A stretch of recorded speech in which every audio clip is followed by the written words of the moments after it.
Chances are you watching this video are not a scammer, but I can guarantee you every single person that's watching this video has seen one, has either been victim to one, or will fall victim to one someday.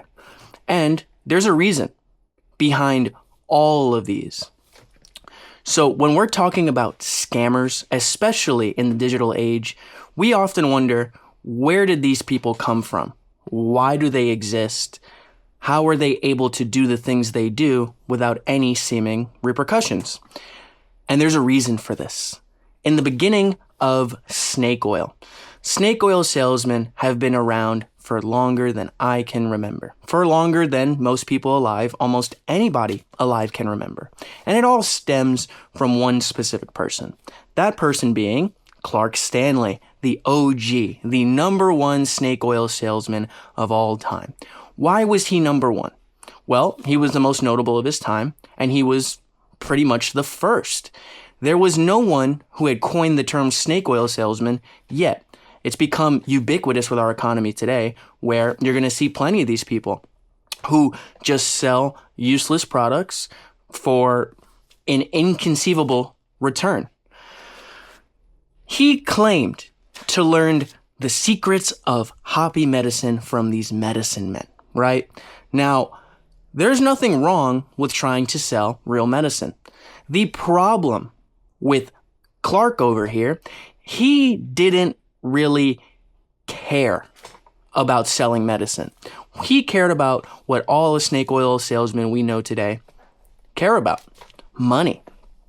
Now, there's nothing wrong with wanting to make money, but there is something wrong with wanting to make money in the way that he did. What he would do is he would use mineral oil instead of snake oil. Regardless, snake oil doesn't do anything for anybody either. Mineral oil, snake oil, neither of them do anything. But he was pretty good at marketing it, so a lot of people wanted to believe, you know what, maybe this guy has a point. Maybe this guy with this weird product can actually save me or my horse, because he wasn't just marketing it towards people, also horses. You know, you got to broaden your market. You got to broaden your horizons every now and then, you know? So he advertised the snake oil as a cure-all. This is going to cure you from, I don't know what was going on back then, leprosy. This is going to cure you from any ailment he could think of off the top of his head. Whatever he knew your problem was, however he could possibly get that sale going, he was going to get that sale no matter what, even if it cost him everything. So he advertised this as a cure-all. And in 1916, his oil was tested, but it was normal mineral oil, as we discussed earlier. So, you know what? You're selling false advertising for a product that doesn't work, nor is it marketed properly. It's not snake oil. It's mineral oil. After he was caught selling fraudulent products, guess what happened? He was punished. Now, was he punished brutally? Was he punished in any way that would possibly show him, maybe it's pretty bad to start to sell stuff that just doesn't work? No, he was fined $20. In 1916, this was a decent amount of money. $200 in today's money. He was fined $200 for selling false advertising for a product that doesn't work, never will work, and never has worked. So that was the first time we've ever seen someone on a large scale sell a whole bunch of BS and not get punished for it. Was it the last time? Ho, ho, ho. Don't we all wish that was the last time? It was not the last time. In fact, it was the beginning, and it set a precedent for all future snake oil faulty salesmen that, you know what? This behavior is okay. So after we figured that out, snake oil had evolved. And it's evolved in many forms that we, honestly, to this day, glorify in the United States, which is fine, I guess, but it's not necessarily supposed to be that way. We're supposed to want to punish the bad guys, right? But these snake oil salesmen, are they punished? Seldomly. And if they are punished, it is oftentimes a slap on the wrist. For example, the Wolf of Wall Street, Jordan Belfort. the most famous serial scammer in the 90s. Now, he wasn't a scammer because he was just outright stealing people's money. He was actually just pushing penny stocks. So he would have this high pressure sales tactic that would oftentimes lead people to think that, wow, this is a great product. I'm going to buy it. I'm going to be a millionaire. I don't want to invest in Disney. I want to invest in poopstock.com. That's a great one. That's going to make me a millionaire. So he'd use high pressure sales tactics to push products that were misleading and oftentimes didn't work on his consumers. So he didn't care about having a good reputation. All he cared about was money. As a stockbroker or stock trader, investment banker, that's not what you're supposed to care about. You want your clients to make money because you want them to return. He didn't care about return business. He cared about his returns that quarter. So if his returns that quarter weren't looking good, whether they were looking good or not, he was going to make sure he hits his bottom line at your expense, at anyone's expense he could possibly think of. He'd use high pressure sales tactics, scripts, mislead people intentionally, and none of that at the time caught the FCC's attention or the FTC's attention. None of that mattered to the FTC. Because, yeah, he was selling bad stocks, but honestly, how bad could the guy be? He was still abiding by all the laws, as we thought, and wasn't doing anything super illegal, super scammy, super shady. Well, then with Steve Madden, he actually did a whole bunch of insider trading, which is illegal, and now a whole bunch of new laws were created around that one situation and around that one person.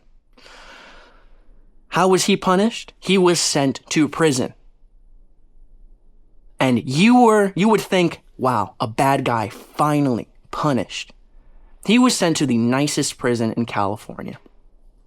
He was not chastised. He was fined, but he was fined peanuts compared to what he had. He was fined relatively nothing compared to the fortune that he had amassed. So again, the bad guy got away. And what happened to the bad guy now? He's still doing sales seminars. There are people paying this man to talk about sales. That's not a good precedent to set. So next, we're going to talk about the DVD peddlers. If he was the 90s, this is the early 2000s. The DVD peddlers, these guys were something else. These guys, now if you thought Jordan Belfort was a bad guy, these guys were literally just scamming people. They didn't care, and they just wanted to make money. So they would tell you, you know what? You're going to get rich super quick. All you got to do is come to my seminar, buy my DVD, and it's going to cost you $2,000, but you'll make $10,000. This is actual just scamming. And there was too many of them. I couldn't even name a single one. There were so many DVD peddling scammers. And this is honestly closer to a parallel today. As this evolves, we're getting closer and closer to the digital age. But these guys would tell you to come to my seminar. I will make you a millionaire in no time. And people would go. People would pay money, and they would think they're going to get rich super, super quick. Because, you know, if this guy's making money, I see his cars, I see his Lamborghini, I see his Rolls Royce. If he can do it, I can do it. All I got to do is bring 3 friends, have them all pay $2,000, and we're all millionaires. And that brings us to the digital age. It started with the first most notable man. The man who spoke about something that is intrinsically important in our society, in our economy. Knowledge, right? We have the knowledge man. We have Tai Lopez. Now, Tai Lopez was actually a good money maker. He actually did make a lot of money. The problem with Tai Lopez is he made money and didn't sell anything about the actual way he made money. The way Tai Lopez actually became rich in the first place was through not abusing Google Ads at first. He wasn't abusing the Google Ad system. He was using it, and it was relatively unknown at the time what Google Ads even really were, what they were considered, anything like that. Google Ads were relatively new in the internet space, and you know, we hadn't really seen any big company test ad space on the scale that Google was, but he wanted to take a shot, and he did. And he made a lot of money running Google Ads for a company he worked for. And then he started doing it for himself, right?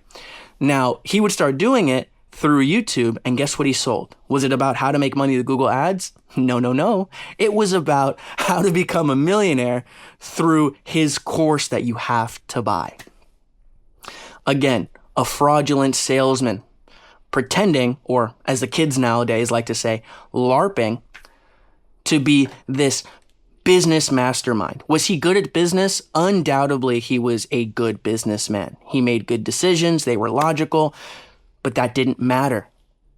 What he wanted to do was sell you a course on basic business practices that didn't really affect your bottom line. No one's bottom line, actually. Just his. You would become a millionaire by going through his course and getting all the knowledge, but he didn't talk about Google Ads there. And now we're talking about modern day. TJR, the biggest example. Now there's a lot of TJR fans out there, which is fine. There's no problem. His audience is very predominantly young, which is kind of strange, by the way. You're not allowed to trade until you're 18, but I digress. There's a lot of TJR fans out there.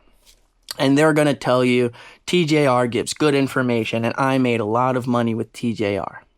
Now, are these fans or bots? No one will ever know. But nonetheless, TJR is a day trader, which there's nothing wrong with day trading. Do I think it's a sustainable long-term investing strategy? No. But I might be a little bit old school, right? Nothing wrong with wanting to try something new, untested, anything like that. People are free to do whatever they like. But the problem with TJR is he spent a lot of time in high school, well, out of high school, in college, begging his friends for money so he could trade with it and make them more money. Could you have guessed TJR, in fact, did not make anybody more money? He actually lost all his friends' money. And what did he do? Did he work a job, try to pay them back? That would have been the responsible thing to do. What he did instead was run away from his responsibilities, not return any of the money until one of his friends contacted his mother to tell him to return the money. He did that. Shortly after that, he started selling courses. He started selling stock signals in his Discord. So he didn't practice a legitimate business anymore. He wasn't day trading. He wasn't doing what he advertised. He was selling a course about, honestly, a subject he quite frankly didn't know anything about. Day trading and selling courses, I don't know if you knew this, but are two different businesses. Now, you can talk about the course selling pyramid scheme all you want. There's people with real good information, but now the reason people don't trust courses is because of people like TJR, who have a failed business, and after this business fails spectacularly, do they own up to it? No. They start selling information around a business that did not succeed and never has succeeded. But they will always sell a course talking about how this is the way they made money, even though it's undoubtedly untrue. You don't make money doing that. You don't make money by selling a course about a subject you do make money like that, but you don't do it honestly. And it is, in fact, scamming. Again, I digress. There's nothing wrong. Well, no, there is something wrong with what they're doing. But however you feel about it, TJR will go unpunished.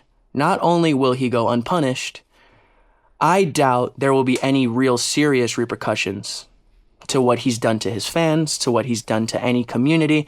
I don't think there's going to be anything serious. He is selling information, mainly on how to trade, but then also on how to sell information. So it's not all fraudulent. So it'd be a very hard case to prove. It's not always the case where it is like this, but it is always the case that these guys never, ever seem to get the justice that we all think that they deserve. Whether we feel it's right or wrong, the U.S. doesn't care. The U.S. all the time just lets these people go unpunished. The longer we continue to let these people go unpunished, the more problems we're going to have, because the more people are going to fall victim to scams like this. Thankfully, we have people like CoffeeZilla who fight the good fight, who don't take this BS at face value like the U.S. wants us to. They want to expose these people for who they truly are. I think there should be harsher punishments for this. But since we've let snake oil salesmen get away from the very beginning, it's very, very hard to set a precedent nowadays that selling snake oil is wrong and you should be punished. We all think that, but the US government seems to not echo that sentiment, which is the real problem. Now you have kids growing up idolizing people like TJR failing to trade, and you know what they're going to do? They're going to teach other people how to trade even though they have no knowledge, they have no information, they have no real results. And it's a shame that our government lets this slide for not just the last 10 years, but the last 100 years. The government doesn't care whether you're honest. The only thing the government cares about is whether you pay taxes on that stolen money. Like we saw, subscribe. Thanks for watching. See ya.